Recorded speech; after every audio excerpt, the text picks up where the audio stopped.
Jangan coba-coba menikahi wanita yang punya satu dari 6 ciri berikut. Bahaya.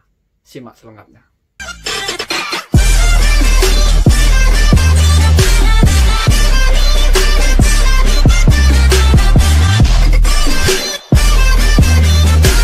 Assalamualaikum warahmatullahi wabarakatuh. Khusus kepada jomblo, simak ini.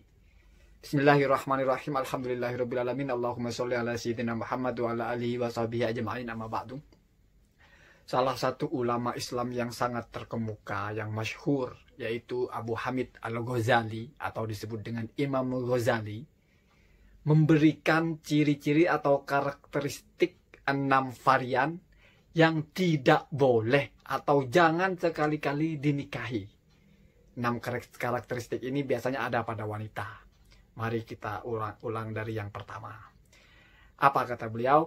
Yang pertama adalah al-mar'ah al-annanah. Al-annanah gitu, bahasa Arab ya. Artinya al-annanah ini adalah wanita yang senangnya itu mengeluh. Jadi apa-apa itu menjadi suram baginya itu. Kurang sedikit aja tapi ngeluhnya luar biasa. Sudah punya mobil, aduh, mobilnya kok kurang bagus ya. Sudah punya rumah, aduh, rumahnya kok kurang lebar ya. Sudah dibelikan baju, aduh, kok bajunya kurang bagus ya. Ngeluh aja bawaannya. Ini tipe wanita yang sangat buruk dan tidak layak dinikahi. Akan tersiksa yang jadi suami kalau punya istri model begini ya. Kenapa? Karena dia mengikuti nafsunya yang memang selalu kurang. Dan ketika ada yang kurang, dia ekspresikan dengan bahasa yang menolak, tidak menerima, dan mengeluh gitu. Kan kita risih ya. Capek-capek kita kasih dia baju, kita belanjain, ngeluh aja. Aduh, kok cuma segini ya, aduh. Itu ya, yang pertama ya, suka mengeluh. Apalagi kalau keadaannya susah, dikasih pekerjaan, suruh ngurus anak, terbayang ya. Hal yang enak aja dia masih dikeluhkan, apalagi yang berat. Itu jangan ya, al-annanah. Yang kedua, al-mannanah. Mirip-mirip ya, tapi artinya berbeda. Al-mannanah ini adalah wanita yang suka mengungkit-ungkit. Sebetulnya bukan hanya wanita ya, laki-laki pun buruk kalau punya mental. Yang pertama tadi suka mengeluh, yang kedua ini suka mengungkit-ungkit. Misalnya suami istri nikah ya. Kebetulan suaminya ekonominya agak rendah, istrinya mungkin lebih kaya. Lalu menikah, suaminya ini nggak kerja, dikasih modal oleh istrinya, lalu sukses. Diungkit terus. Mas ini jangan belagu. Kalau aku nggak kasih modal nggak bakalan sukses kan. Kalau aku nggak kenalin kamu sama temenku, memberikan kamu channel, kamu nggak akan sukses kan. Kalau kamu nggak aku kenalkan dengan saudaraku, kalau kamu nggak aku puji-puji di depan saudaraku, kamu nggak akan begini. Diungkit semua kebaikannya. Ini juga wanita yang buruk. Kita akan tersiksa. Kenapa? Karena seolah-olah kita ini nggak ada harganya gitu. Pencapaian laki-laki setinggi apapun itu selalu diungkit-ungkit awalnya itu. Diungkit-ungkit maksudnya kan ingin dibuktikan, ingin ditunjukkan bahwa kamu itu nggak ada apa-apanya. Semuanya itu karena aku, kan gitu. Sebetulnya kan itu maksudnya.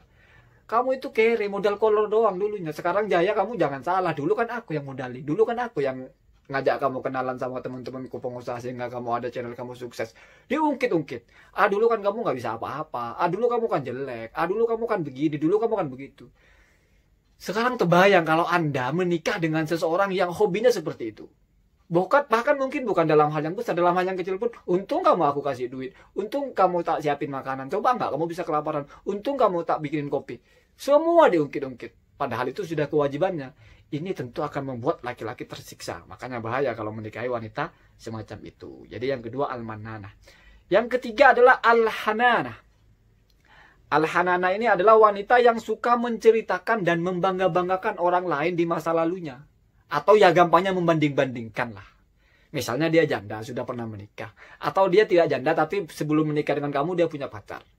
Sudah nikah dengan kamu, kalau pacarku yang dulu enak. Aku setiap hari dipijitin. Kalau pacarku yang dulu enak, pengertian. Kalau pacarku yang dulu enak, aku diizin pulsa terus. Kalau suamiku yang dulu enak. Atau dibandingin dengan yang lain. Kalau suami tetangga itu enak, dia sama istrinya nggak pelit. Kalau kakak iparku enak, dia sama anak-anaknya sayang, dia sama istrinya ngasih duit terus. Kalau suami temanku enak, dibanding-bandingin. Terbayang nggak itu betapa panasnya sebagai suami. Jadi dia tidak menerima dan dia banding-bandingkan. dengan yang lebih tinggi dari suaminya, secara tidak langsung dia menyatakan bahwa suaminya itu rendah, gitu, jelek, entah buruk atau kurang sempurna gitu. Kalau dibanding-bandingkan dengan yang lebih tinggi kan otomatis ingin menunjukkan bahwa dia lebih rendah. Karena tujuan perbandingan ini kan ingin menegaskan saja. Kalau suami kakakku itu enak, dia itu bisa ngasihin mobil, bisa ngasihin rumah, istrinya dikasih pembantu banyak, nggak kayak aku, nggak kayak kamu sama aku, nggak bisa ngasih apa-apa itu. Sangat tersiksa suaminya kalau punya istri macam al-hanana seperti itu. Kemudian al-hadakoh. Al-hadakoh ini adalah wanita yang keinginan belanjanya besar. Ini matre ya, bukan matre sebetulnya ya. Shopaholic gitu. Pengen belanja terus. Mantengin Instagram, terus cari barang-barang baru. Nggak sesuai kebutuhan, tapi sesuai keinginan. Pengen tampil modis, beli baju yang terbaru, handphone yang terbaru buat dipamer-pamerin ke teman-temannya, ke tetangga-tetangganya di sosial media. Nggak ada habisnya ini kalau dituruti ya. Nggak ada habisnya. Sekuat apapun laki-laki, akhirnya dia akan stres. Kenapa? Karena semakin cepat perkembangan dunia ini, kamu beli handphone yang sekarang 10 juta. Ada lagi yang keluaran 15 juta beli. Belum lama lagi keluar lagi yang 30 juta beli. Habis duitnya buat memenuhi hasrat perempuan yang selalu ingin berbelanja, selalu ingin memuaskan diri. Sehingga kamu itu menjadi tidak bisa berbagi kepada yang lain, tidak bisa bersedekah, tidak bisa infak, tidak bisa jariah. Karena duitnya habis untuk memenuhi unek-unek istrimu yang selalu ingin berbelanja. Kemudian juga al-barokoh. Al-barokoh ini adalah wanita yang suka berhias terlalu over gitu ya. Mau keluar sedikit berhias. Selalu ingin minor, selalu pakai parfum, ingin wangi. Ini bermasalah mentalnya wanita seperti ini. Maksudnya bermasalah adalah dia itu ingin selalu diperhatikan. Sekarang logikanya dia ngapain berhias kalau nggak ingin diperhatikan orang. Padahal seharusnya wanita itu tidak boleh menjadi bahan perhatian. Itu yang seharusnya. Kalau dia berhias untuk suaminya nggak ada masalah untuk memuaskan. Tapi ini enggak. Ketika dia mau keluar, dia mau kerja, over berhiasnya, berlebih-lebih. Apa tujuannya? Ya ingin terlihat cantik, ingin terlihat memukau, ingin disenangi orang, ingin dikagumi orang. Itu watak yang buruk ya. Sehingga akan membuat suaminya tersiksa. Yang terakhir adalah asyadakoh. Asyadakoh ini nyinyir ya. Nyinyir terus nggak mari-mari. Apa aja dikomentari miring. Lihat tetangganya dikomentari. Lihat suaminya dikomentari. Kamu mah begini begitu. Lihat mertuanya dikomentari. Wah, bapakmu begini begitu. Lihat ipar-iparnya. Wah, saudaramu begini begitu. Lihat orang naik motor. Wah, itu begini. Nyinyir ya, kebiasaan nyinyir. Jadi jangan sampai kamu menikah dengan tipe wanita yang salah satunya memiliki 6 sifat ini. Apalagi kalau berkumpul 6-6-nya. Satu saja itu jangan sampai ya. Jadi harus kenal dulu kepada wanita yang akan kamu nikahi itu. Ada nggak 6 ciri ini? Kalau ada sebaiknya jangan. Kalau kamu tidak mampu, karena nanti akan berantakan. Kan eman-eman sudah resepsi kita menikah, sudah membangun hubungan dua keluarga, tiba-tiba kamu tahu wataknya seperti itu lalu harus putus. Kan rawan setelah putus itu bercerai, itu rawan menyebabkan al-adawah, permusuhan antara sesama orang muslim ya. Keluarga kamu dan keluarga dia jadi tidak akur, yang awalnya menjalin hubungan tiba-tiba menjadi terputus. Itu jangan sampai. Jadi saya ulang, yang pertama adalah suka mengeluh, jangan ya. Yang kedua suka membanding-bandingkan, artinya merendahkan. 3 suka mengungkit-ungkit. 4 suka berhias berlebihan. 5 suka berbelanja yang over.